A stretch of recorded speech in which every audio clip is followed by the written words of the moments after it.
Иднината на Западен Балкан е во Унијата, а властите во Македонија знаат што треба да направат. Ова е пораката која претседателот на Европскиот совет Антонио Кошта ја упати по самитот Европска унија Западен Балкан во Брисел.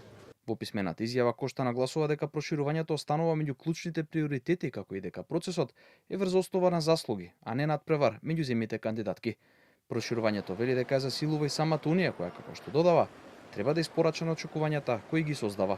Во однос на Македонија ги поздравуваме чекорите за зајакнување на регионалната поврзаност и се надеваме на вистински напредок во 2026 година. Нивните власти знаат што треба да направат. Декларативните заложби синоќа беа преточени во усвоената декларација по самитот. Во документот од 21 точка стои дека добрососедските односи остануваат клучни за градење на заедничка иднина, како и спроведувањето на меѓународните договори со добра волја, зашто изрично се наведени Преспанскиот договор и договорот со Бугарија.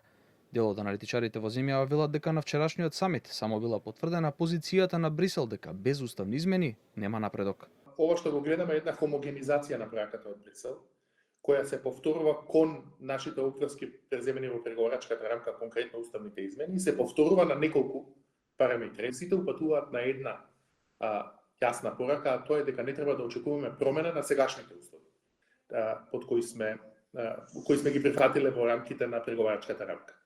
Оваа стратегија на владата дека ќе побара дополнителни гаранции или дополнителни услови е возможна, но таа не може да реферира на условите кои веќе се прифатени. Позицијата на Европската унија е релативно јасна, да бидам колоквијален. Ја примивте фактурата, ја подпишавте фактурата, сега платете ја фактурата за да може да разговараме понатака. Во основа на тоа ќе се сведе динамиката на нашите односи во 2026. Премиерот Христијан Мицкоски, која предводеше македонската делегација во Брисел, упати порака дека земјава треба да биде оценувана според постигнатите резултати, а не според билатералните прашања.